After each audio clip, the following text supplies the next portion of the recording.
Hi, my name is Sean Daniel, founder of Better Days Reign, and welcome to another episode.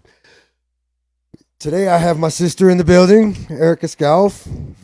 There's always a certain degree of nervousness when your family member comes on your show. You know, if you had asked me like 30 years ago if I knew God's plan, and this would not be it. Like I would have not envisioned this, not even a little bit. No, No, Erica, how you doing? I'm pretty good. A little Yeah, nervous, a little but nervous. First time in fun. front of the camera. First time. Well, I am super excited that you came on my show. Glad to be here. My baby sister is. Can you mind if I call you my baby sister? That's fine. Okay. My baby sister is somebody I am so proud of. Got an amazing work ethic. Being a big brother, you want to be that pillar, that person that your siblings look up to. And it was kind of reverse. Like I look up to my little sister in a lot of ways. Um, but I'm not gonna tell it. I'm gonna let you tell it. Like, tell us a little bit about yourself, like some of the things you've done in life and your accomplishments, and just Yeah. where you're at. So I have been a registered nurse for 10 years now, just over a decade. Worked in all kinds of different areas, traveled throughout the pandemic, which was really rough on my mental health. I have three kids. I've got two teenagers. And then we had our surprise baby, who is almost a year old. So we've got a large age gap dealing with that. And then I am the only girl out of seven brothers. So that also, has its own challenges. But yeah, that's me in a nutshell. Well, very proud of my little sister, by the way. You know, um, so you say you've been a nurse for 10 years, Hmm. and I it's the first time I've ever really heard you talk about mental health. But in like the hospitals and like what do you see as far as people like, and we're not talking about advice, we're just talking about perspective and viewpoint, you know like how is it when an addict comes in and like what resources are available to them like through that withdrawal period, when they walk into an ER room. Yeah, it varies. Like I said, I travel nurse for a few years, and I've traveled coast to coast. Currently, I do work remotely, and so most of my experience is here in the Amarillo, Texas area. Um, and so we do have a few different options. A lot of times, especially, we see a lot of alcohol withdrawal here, um, which is very dangerous. So we have a when people are withdrawing, a lot of times they're not admitted for the withdrawal is secondary. So we want to watch for that because it's dangerous. And so we have a scale to monitor both alcohol and any kind of narcotic withdrawal, whether they're shaky, whether they're hallucinating. So there's a scale on how it's medicated. And then hopefully, if they are admitted inpatient, case management can work with them to get them some kind of recovery or treatment if they're willing to accept it. And that's the hard part is a lot of addicts aren't ready to quit. They have to be ready to make that change. No, that's very true. I mean, I look back in my addiction, and I had some hospital trips there where I didn't want to tell the doctor that I was a heroin addict Yeah.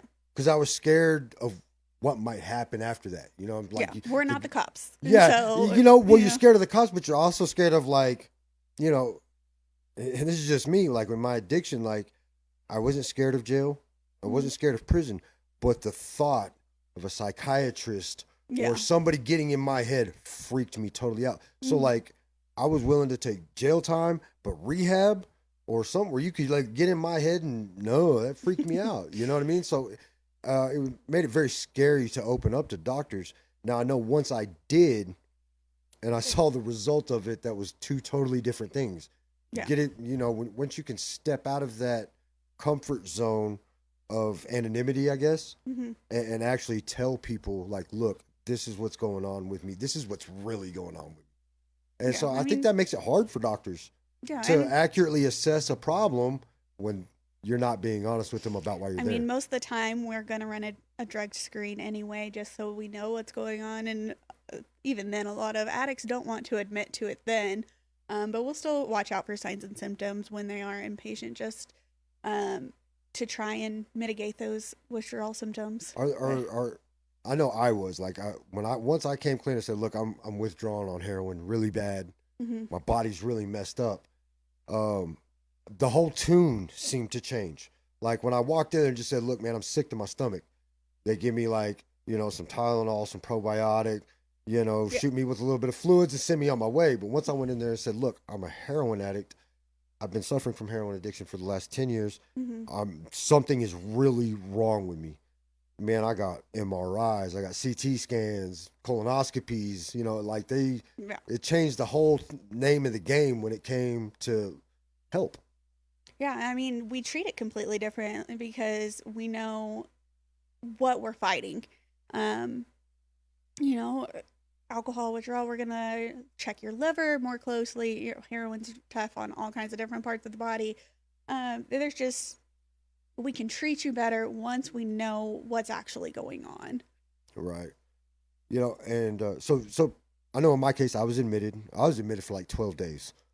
It's Uh, like, yeah, the I last was time. like the time Yeah, here, no, no, no, no, or no. It was, you've had all kinds of hospitalizations. it was 2 years ago. It was the last time I was hospitalized.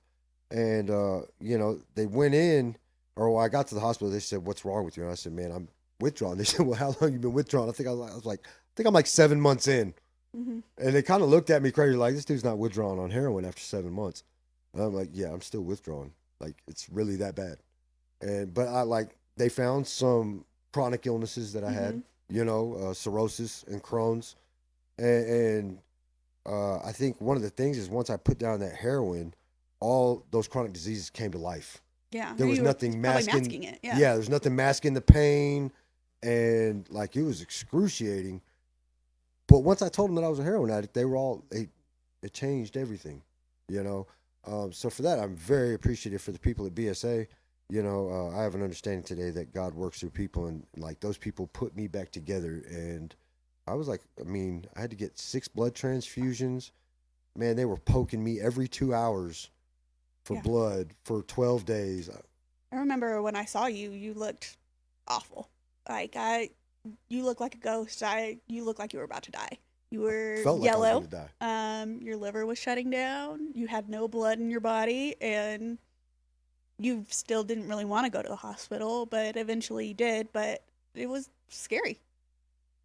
Let's talk about that real quick. Okay. And this is something I didn't think about. So when I was staying at your house, when I first came back to Amarillo, which was in 2022 or 21, I think it was 21, at the end of 21. Mm-hmm. So I was waiting to get into another chance house. They had like a 3-month wait. Fortunately, my sister had a home on the west side of town that she let me stay in, which was a blessing. And it was kind of weird though. I have to admit, so being as weak as I was and in the state that I was, I couldn't do anything. Mm-hmm. Like mom was having to come cook my meals. Mom was having to bring her work over to the house to watch me.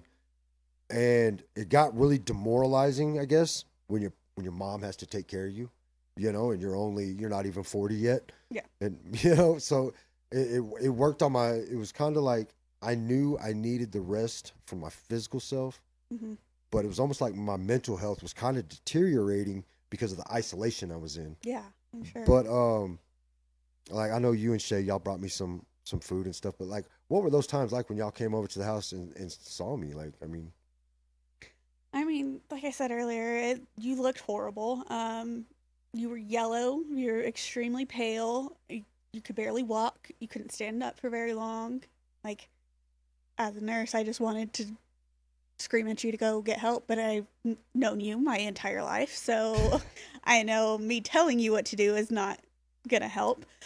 But yeah, it was rough. I'm glad I was able to, my house was empty at the time and I could let you live there. It was fully furnished and it just happened to work out the way it did. Thankfully. God's plan.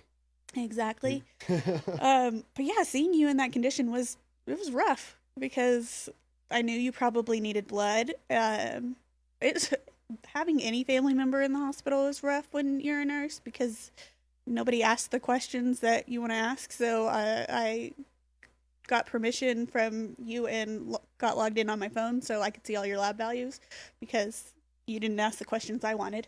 Um, I wanted to know your blood values and what all your liver enzymes were and all the clinical stuff that nobody else really cared about. But I thought that was hilarious, by the way. I remember that. So I'm laying in this hospital bed, and I was waiting on the doctor to bring back my lab reports, and my sister shows up, and she's like, "Hey, have you got your labs back yet?" And I said, "No, I think I'd been waiting for them for a few hours." And she's like, "Oh, really? Okay, I'll be right back." And she takes off and like comes back like 15 minutes later. She's got all my lab reports. I'm like, "How did you even do that?" You said I could, but I we said did you it from could. your computer, I and did. then I just gave myself permission from there. But It was pretty funny. You know, I thank you for that. You know, it was one of the steps in the process. yeah, You know, without you opening up your home to me, like I think we were all kind of in a loss of what to do. And I mean, I had my first my first real surrender, I guess you could say, in that house. You know, I remember it was like real late at night, and uh, of course I couldn't do much. All I could do was really lay there and watch TV, yeah, um, or just like curl up in a ball in pain. But like I didn't understand that I was losing blood. hmm You know, like that thought never occurred to me.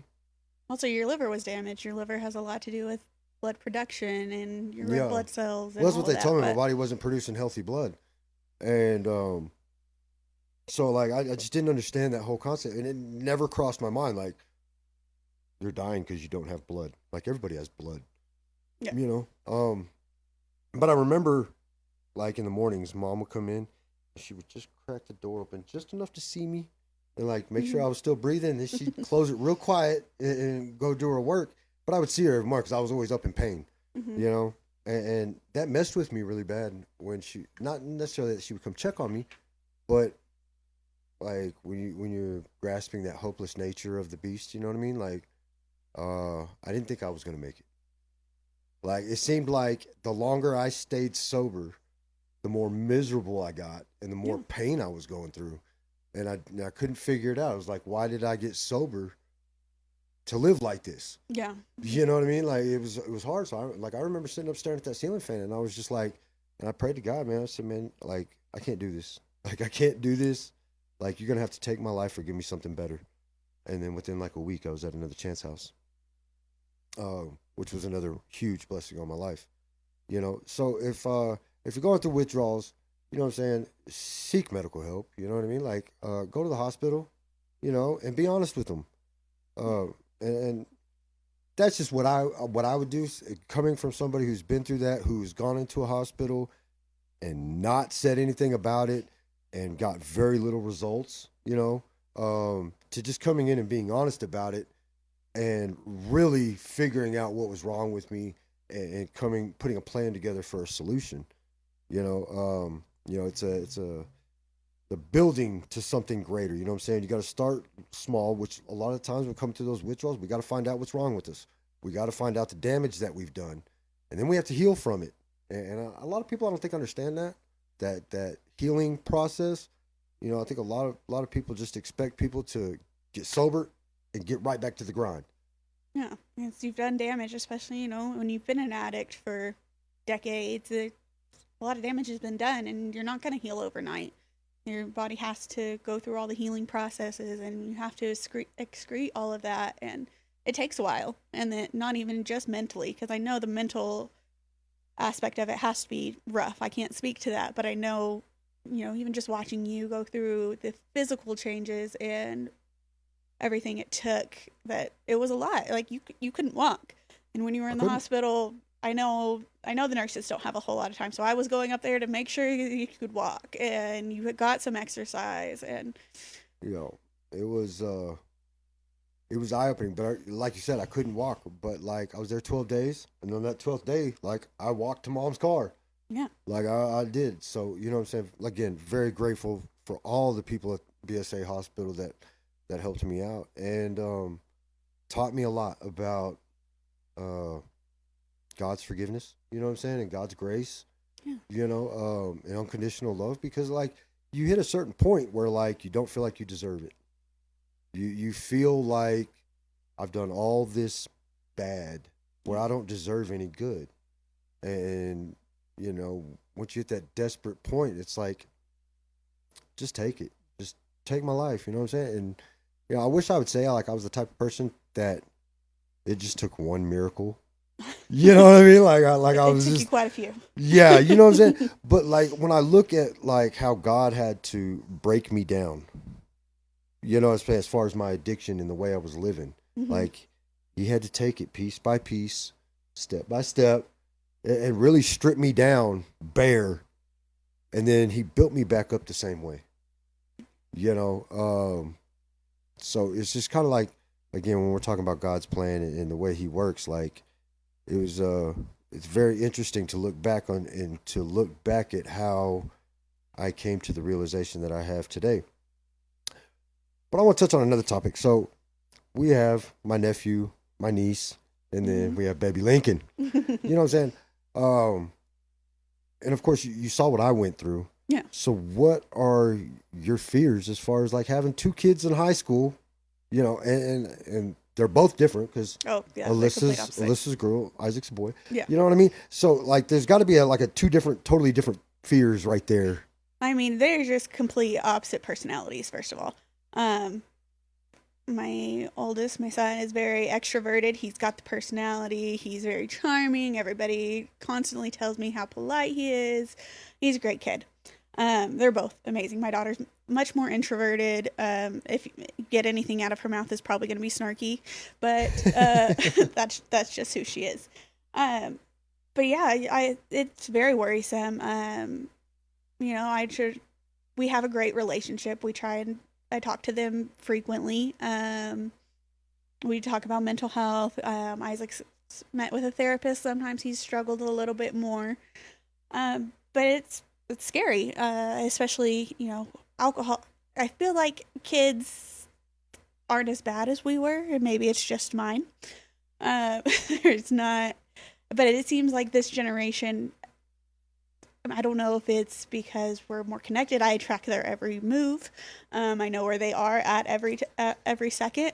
I don't know if that has something to do with it, but it doesn't seem like they're getting into quite as much trouble as high schoolers were when we were their age, which I'm thankful for. But yeah, it's scary, just especially just the availability of, you know, like marijuana pens, and you know, alcohol's always everywhere. And Well, it's kind of like,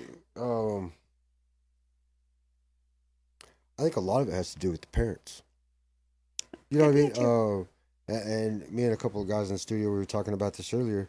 Like when we're talking to our kids, are we coming from a place of punishment? Like when we talk about accountability, yeah, you know, are we coming from a place of punishment, or are we coming from a place of understanding and healing? You know, and like depending on how the parent comes at that, yeah, really determines the answer the child's going to give. yeah, You know, so in understanding addiction, you know what I mean? Like I feel like punishment isn't necessarily the answer. It's very more true. of understanding what the addict's going through. Mm-hmm. Because there's like a disconnection. We talk about mental health. You know what I mean? I think people with mental health are very high risk for addiction. Oh yeah. You know I was. Mm-hmm. And I didn't even understand I had mental health until I got way older. And then once my addiction took off in full swing, like, it was like, okay, well, nobody cares about my mental health, so I'm not going to care about my mental health. You know, it's just it's a cycle. But do you think, so we'll talk about Amarillo a little bit. You know, Amarillo is like an extremely segregated town.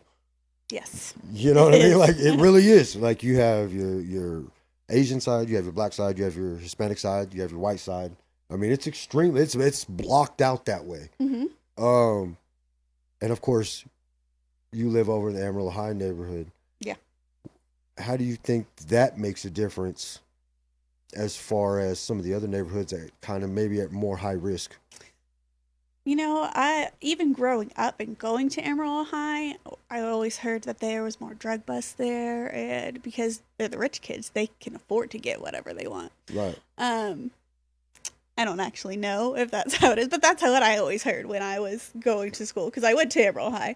And we had drug dogs then, and people were getting busted all the time. But I don't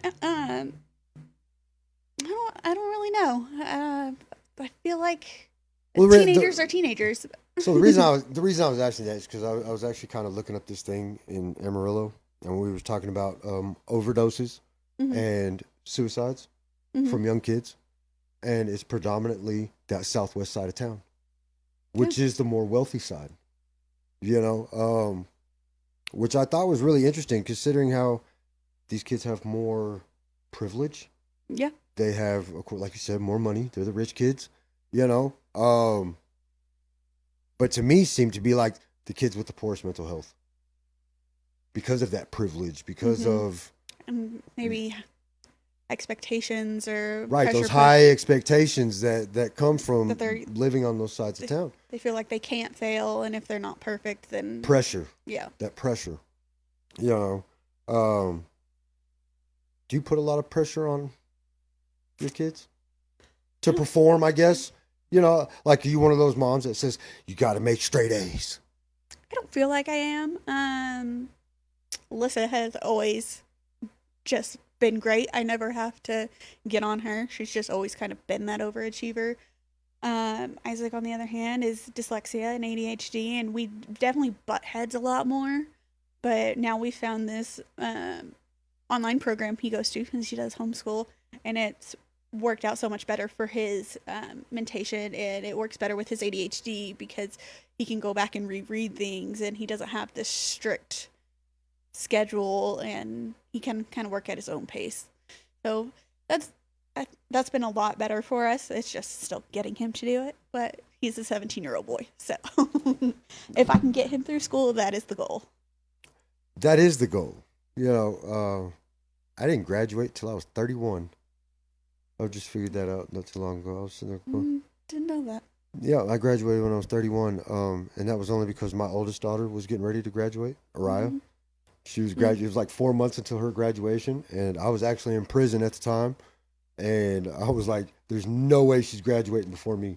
So I enrolled in education, and I got my Wyndham High diploma, from TDC. I've always looked and respected your path of life. Like, you have really, and we don't come from such a I don't want to say like an addictive family or anything like that, but like, we had a pretty wild lifestyle as kids. Yeah. We grew up in the nitclubs. Mm-hmm. Yeah, I was going to the nightclubs at 15, and we were talking about this the other night, a couple months ago. But yeah, they burnt it down. What is up? Like Club Baloo, y'all? What happened to Club Baloo? Like, that was our spot back when we were kids, man. On the weekends, we were at Club Baloo. I worked there for a while. Yep, I worked the door quite often. And that's another thing. Like, you can't. At the nightclubs, drug scene's huge. Yeah.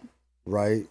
People always feel like they got to use to have fun. Mm-hmm. And like Club Baloo was one of those spots. They had 10-cent drinks. And I remember, like, we literally would like go to the bank and get rolls of dimes for 10-cent drinks, 10-cent beers all night long, and man, I look back, I had a lot of fun on that, but it really kind of fueled some some bad things. I got lectured, and I never drank because I was underage, and Paz gave me a very strict talking to. He said, "You can come, but I'm going to watch you." But I was also the girl. So, he had older daughters, but again, I was the only girl, not only in our house, but in our secondary house we grew up in. And man, I hope I'm not overstepping with my audience here, but like, what a great person Paz was. God, you know what I'm saying? I really looked at him as a father figure in my life, and just to touch on him, like, he was an addict at one point. He was an alcoholic. Mm-hmm. And he got his life together, became a really important guy here in town. But not only that, like, that man was willing to get out there for any and every kid in the neighborhood. Mm-hmm. Like, he looked out for us kids. Like, I went on family vacation almost every year with him. I remember he bailed you out of jail, and I don't know how many times. A But few. You know, he even came to pick up my kids a couple of times when bad things were happening. yeah. But you know, I look at his life and then I look at my life today. You know, and I always wonder if he was in AA, and I don't know if he ever said it he was, or if he was ever in any type of program. But like when I look at his actions compared to my actions today, they're really a lot. Like he did a lot to give back to this community. He did. And which is kind of crazy because like he was doing it for the less fortunate. Mm-hmm. He would always do it to the child that was struggling, or for the kid that was. I mean, I don't know how many jobs he got me. You know, like he got me a lot of jobs, and he did get me out of jail a lot of times, and he looked out for me. I lived with him for about 3 years. Me and my daughter both. You know, and so like, and those support systems, like I believe, are huge when it comes to structuring, putting structure to a kid's life. You know what I mean? Yeah. I couldn't talk to my parents too much, and I don't. I think it was more of how I felt versus how they felt. Mm-hmm. Like I was more scared of that judgment, so I wouldn't say anything.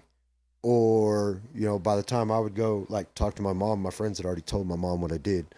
You know, so it was like always one of those things. Like I was just always scared to confront it, but like coming from a place of understanding with your kids, you know, and really talking through it, I really feel like those support systems are crucial. You know, as far as keeping our kids away from addiction, Yeah. and you know certain types of ways of life, you know, and then when we talk about like suicides going nuts right now, and overdoses are going nuts right now, you know, I think mental health plays a lot, if not all of it, to do with you know what's going on as far as addiction and suicides, and I think a lot of it's those parent-child connections. Yeah. You know, when we've come to terms with building a community out of judgment, and I think we as people we want that punishment on the back end. It's that self gratification. You know what I mean? Yeah. Like it's that saying, okay, you're gonna pay for what you did, and today I don't necessarily feel like that's should be the main objective. Like, I feel like accountability should be used as a healing term, as a learning term, you know. And I'm practicing this with my 2-year-old Shih Tzu that we've been trying to train for the last 2 years on how to potty train, but it's kind of interesting. So his first year of life, I wasn't so nice, and so I used to spank him and rub his nose, you know what I'm saying, and his, you know what I mean? And then one day I got to thinking, I'm like, I'm only shaming my dog. You know what I mean? Like, and it made me feel about how when I would mess up, where it's like, you did this, rub your nose in it, spank your butt, or get a whooping, or go to jail, or something like that, really didn't teach me a whole lot other than to fear the system. Yeah. To fear being honest, to fear coming out and telling people what's really wrong with me. And like today, does my dog still pee in the house every now and then? But he pretty much camps out in front of the front door because he wants treats. Yeah. You know, my wife is, she's got him structured to where like when he goes to the bathroom, he gets a treat. And well, now he just doesn't leave the front door. He just stays there the whole time and just whines. And he goes right outside and comes right back in and wants a treat, which I guess is better than peeing on the floor. But my dog has a better quality of life. He doesn't get whoopings no more. You know, he's praised and like he's happy. He's not scared of me, you know. And I look at that from an unconditional love standpoint. Like when we show people unconditional love, like, and I guess it's a rewiring. You have to rewire the way we think as people, that punishment has to be taken out in order to get our agenda across. Yeah. But when we do that, we create fears. We create mental health problems, which creates addiction. You know what I mean? I think we see that in the difference in parenting generation after generation. And I even think about, you know, I have this very large age gap between my children.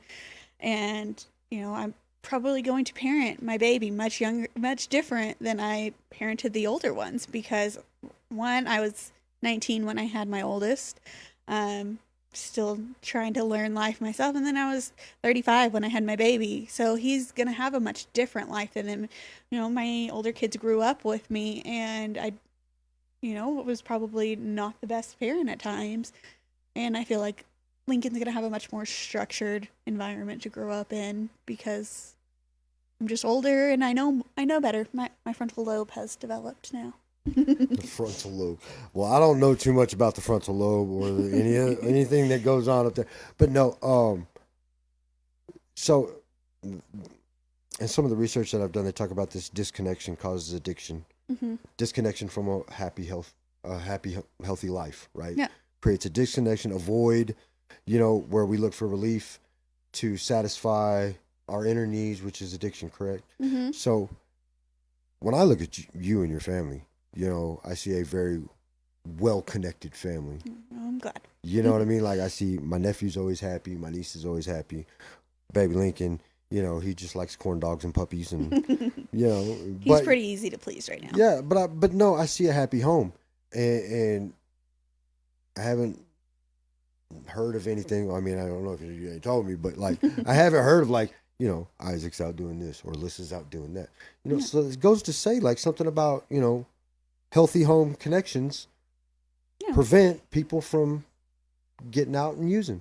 My kids love being home. I love, they don't really go out and do a whole lot. We spend a lot of time together. We go on lots of vacations. They've traveled coast to coast with me, and they've done a lot. And I try and I want to introduce more like volunteering into their lives to help the less fortunate. But they do realize that that their lives have been better than some of their friends. And yes, you ever want to get them doing some service work, give me a call. I love doing service work. Changed my life. No, just saying service work really, I didn't grasp spiritual concepts until I started doing service. Yeah. Once I started doing service work, faith and understanding of, God and everything really sunk into me.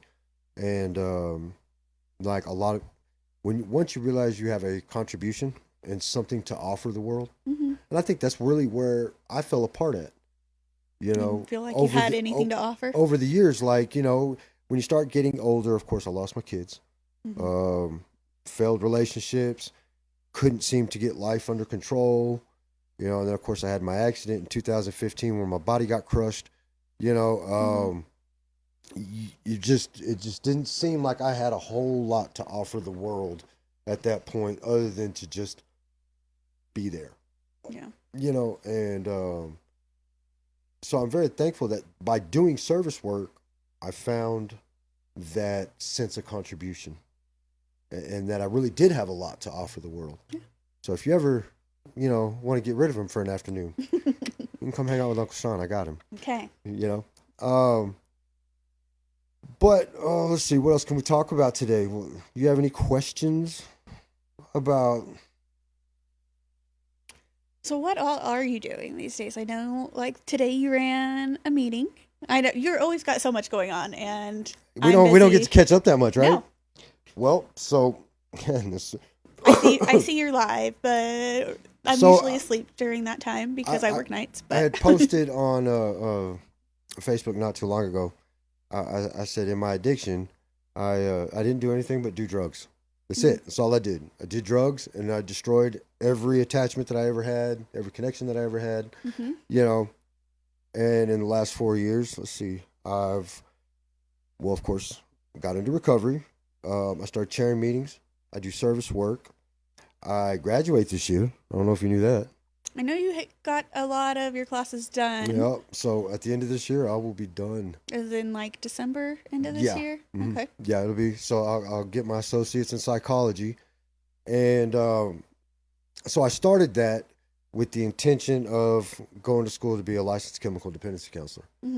And as of, I guess, October-ish, that changed because I realized that because of my criminal background, that's going to be out of the question.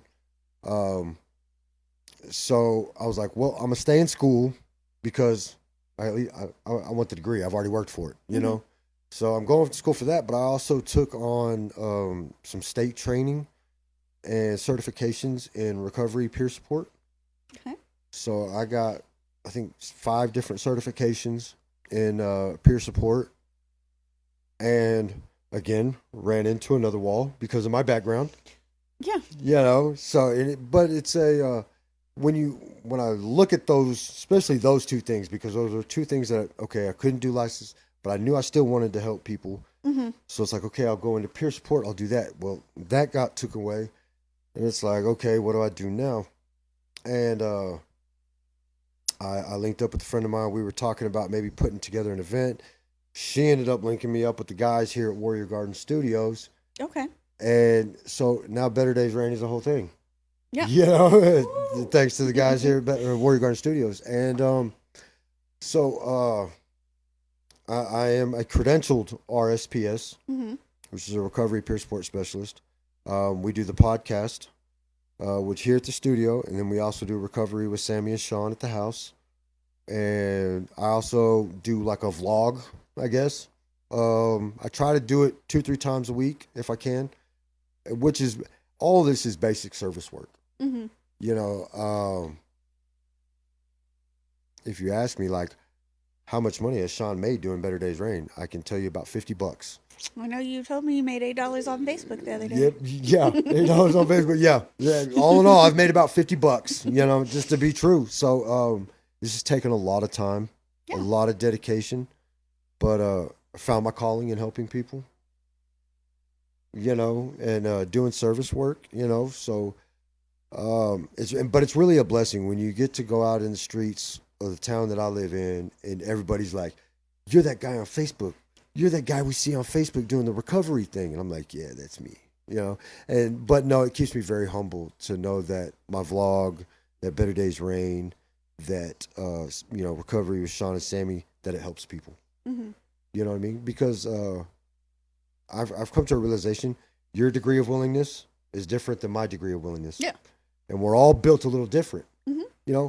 And just because somebody doesn't want to walk into an AA room doesn't mean they don't want recovery.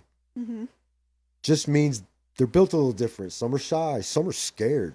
Mm-hmm. And that fear is a huge thing. In the world we live in today, fear is huge. Mm-hmm. I mean, people are just about scared of everything. And so what we really focus on is bringing recovery into the living room. Yeah. Bringing it into your vehicle, taking it to work with you, with the understanding that like through shared lived experience, a lot of times people latch on to that. Yeah. When they figure out that, something that you have gone through in your life is something they're going through now, Mm-hmm. and it could possibly help them. So that's what we try to do. We try to bring recovery home and make it available for everyone. I've noticed over the last few years that the recovery rooms have like died off extremely. Yeah. They'll tell you their numbers are good. I've been in the rooms. I know their numbers aren't good. I've seen it deteriorate drastically. And I want recovery to live. Yeah. It's important, and the way we make it important, the way we keep it alive is by trying to make it convenient for people who don't have time to go to the rooms or aren't willing to go to the rooms or just are built a little different and don't follow that path. Because, like, I'm not a traditional AA stepper, Mm-hmm. Like, I had to work few different programs. I had to get some education behind me, but it made me receptive to learning so I can appreciate it. Yeah. I mean, It brought me to this point. Time after time. We all tried to get you to get sober, but it was until it didn't stick until it stuck. Well, and until again, you were ready. Like when you're talking about shared, like lived experience. Mm-hmm. So for me, like a friend of mine that was in that same trench that I was in, Mm-hmm. not somebody who's like sitting at home watching it from the outside, or some doctor or whatever, but it was like somebody who actually was there with me, that lived through that with me. Mm-hmm. When that person reached out to me and showed me how she did it. Okay. And like it kind of psychologically it tells you like, well, if they can do it, I can do it. Yeah. You know what I'm saying? And so that really sparked that inspiration in me. It created hope in me that maybe I had a chance. Mm-hmm. And so that's what I try to do. I try to create that spark, Okay. create that hope in people, and we have the online merch store now. I don't know if you know about that. I've looked at it. I keep saying, I'm like, oh, I don't have my card with me. I'll do it later. Yeah, But it's so we still have an that, open tab on my phone. I've looked at it. and that's just a way we want to use for people to help support what we're doing in our community. Better Days Rain is not just Better Days Rain, but like we are attached to a great community of life-saving organizations. Yeah. Anytime I see something come up about another Like organization, it's I think you could be helpful with. I try yeah, and. like we are definitely trying to branch out and also not only use I call addiction or I call Better Days Rain an addiction support services. Mm-hmm. But that's also a resource service that if we can't help you, somebody else can. Yeah. So I took on that, and I'm also trying to get into this whole life coaching thing. Which I think will be a really good avenue. I definitely want to do some like motivational speaking, get some events going here in town. Of course, all that takes support, and people's help, and so of course, I need to get better at the whole TikTok and Instagram. I'm still learning those things, and I haven't quite figured that part out yet. So Facebook is our main outlet at the moment. We will be going up on YouTube soon. I think Spotify, iTunes, it's going to go up on a whole bunch of different stuff. So, but it's God's plan, man. This is God driven. I'm sitting back, I'm being patient, and I'm letting people work who know what they're doing instead of me trying to step out there and do it myself and screw it all up. Yeah. Just try and point them in the right direction. Point me in the right direction. Yeah. You know what I mean? Like, and so, but I'm very grateful to do this kind of stuff. It's a lot of fun for me. And like I said, that sense of contribution that it's helping other people has brought a lot of peace to my life. Good. So I'm not nearly as rambunctious, I guess you could say. For years we didn't ever think we would see this side of you. It felt a little hopeless there, and I'm so glad to be sitting here with you because trips me out a little bit. Yeah, I'm gonna have now I'm gonna have to go back and watch the video and get a picture of us really good and smiling in the camera. And, make some postcards for the family. Yeah. How does it make you feel? Like when I started doing this kind of stuff, like I'm sure there was a little bit of skepticism. Like, what is he doing? Is he gonna expose the whole family? Well, I wasn't worried about that. But I feel like time and time again throughout your recovery, we would think you were getting better. And I don't know if you know this, but you've had 8,000 Facebooks because you probably get locked out of them. But when you hadn't posted in a couple days, I'd start searching your name and find your mugshot. I'm like, okay, well, at least I know he's alive. And that's how I kept up with you for years because... Yeah, that's, I remember at one point I saw Dad and Dad said, well, it's good to hear from you. What's wrong? And I just kind of looked at him and I was like, what do you mean by that? He was like, well, when everything's going okay, we don't hear from you. Yep. It's only when something's going wrong when Sean pops his head up, and for that I am sorry. You don't recognize the selfish nature of addiction. You really recognize it until you get out of it. Mm-hmm. And looking back of everything, I'm really sorry about what I put my family through. And I don't know how to make it up or if I ever even can make it up. And I think that's another reason why service work is so important to me. Yeah. I don't want people to go down that same road I went down. Because that was a hard road. Like, that was a real hard road. And and you're talking about your certifications and things that you're not going to be able to do now because of things that you've done in your past, and it's unfortunate. But so basically, I can't use it for that field. Yeah. But Better Days Rain is a very real thing. Yeah. Like, so it's very real. You just got to overcome those obstacles. And I did. That's why I created it. That's why it's, it's my business. So nobody can't tell me what I can't do anymore. Yeah. Those things are mine. I did those things, and, those are my accomplishments, and Better Days Rain is going to grow. It is growing. It's growing exponentially every day. I get more and more views. We get more and more followers. We get more interaction. You know, it's helping people. Yeah. It's helping people, and it's really cool because like we're not just looking at it from an addict's point of view. Mm-hmm. We're looking at it from family members. We're looking at it from treatment centers, recovery programs. Just all these different avenues. The church. You get all these different avenues of perspectives that help mold a better understanding about what addiction really is. Yeah. And how we can find some better ways of going about it. Because I think a lot of people just want to get mad at it. I mean, you it's know, frustrating. well, and I think what happened, what I think a lot of it is we get so mad at it, we tend to hate the addict mm-hmm. instead of hating addiction itself. Yeah. So that whole recovery concept, when we're talking about addicts, when we see somebody across the street and they're strung out, like we hate that person instead of hating the disease behind, you know what I'm saying? Like, because that mm-hmm. person's going through something. Yeah, mental health is a large part of addiction, and but it's why difficult. People reach out. But it's difficult when you see that person struggling with mental, and then right across the street you see two little kids walking down the street. Mm-hmm.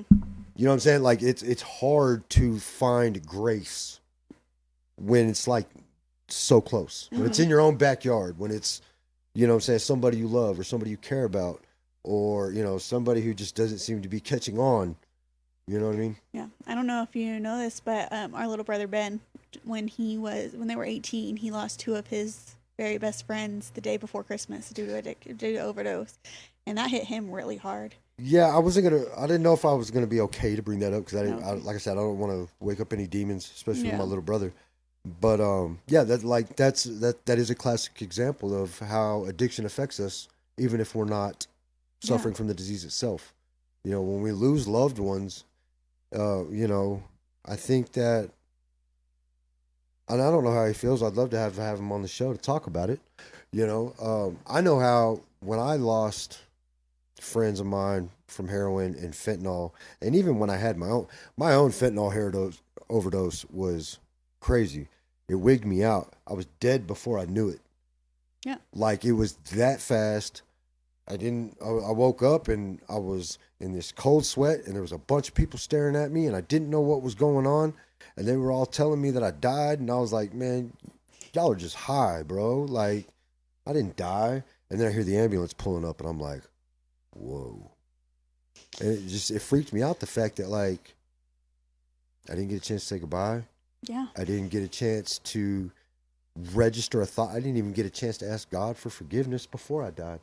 Like, you know what I'm saying? Like it happened that fast that there was no recollection. It wasn't like I got sick and was like, oh, I was sick to my stomach and then passed out. No, like I hit that, boom, hit the floor. That quick. Out of there.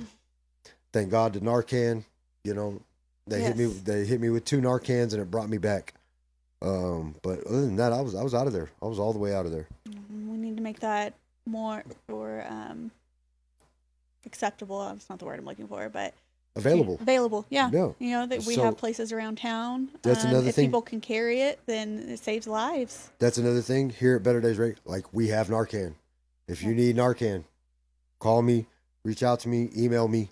We have Narcan. I will always have Narcan available. So that's great. That's one of the things, and we actually have somebody who's a Narcan distributor here in the Panhandle area, probably coming on the show. I think Thursday. Okay. I got to touch base with her, but it's something we're definitely looking into helping, because I've even found I take a box to an AA room, and the whole box will be ran out. Yeah. By the end of the meeting, everybody will grab one. So it's definitely important. It's very important. And when I was in addiction, I used to like have this thought in my mind. I didn't like Narcan. Most people don't. Coming out of it, most people don't. No, like it wasn't because of the harm reduction. You know what I'm saying? Mm-hmm. What it did for me and my friends, it told us we could test the boundaries of life and death. And people are usually very angry when they. When you come back, you snap. But it's not the Narcan itself. It's just the reality of what just happened. You're freaked out. Mm-hmm. People are staring at you.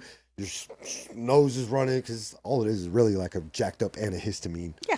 It's like a snot blocker thing. You know what I mean? Like all you do is blow out a ton of snot in front of everybody, and it's kind of embarrassing. You know what I mean? To be honest, yeah. But like, I forgot I was trying to thought there.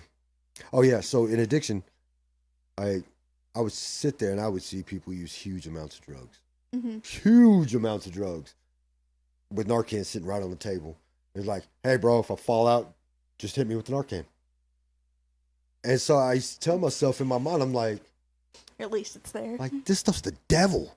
You know what I mean? Like, well, because when you get into the mind of an addict, Mm-hmm. okay, you mean to tell me I can do all these drugs, and no matter what, that's going to bring me back.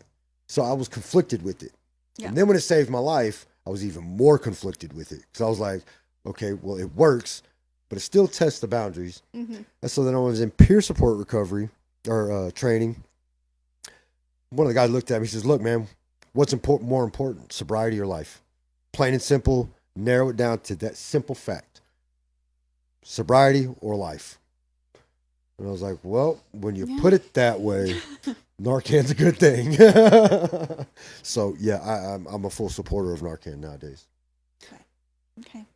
Well, I- I'm about to have to go pick up my daughter from school. Well, We need to catch up more often. yes, I'm too excited that you came on the show. I'm glad I'm gonna go home and I'm gonna rewatch it like 5 times. Take a bunch of pictures. I'm gonna post them on Facebook. Thank you for tuning in to Better Days Rain. If you haven't already, please like, share, comment. If you don't feel comfortable with commenting on our comment board, you can send me a message, or you can also email me at betterdaysrain@gmail.com. Don't forget to visit our merch store. It is available and up and going. It's a great way to help support recovery and help us further our mission and what we are trying to do here at Better Days Rain. And thank you to Warrior Garden Studios. Man, we are out.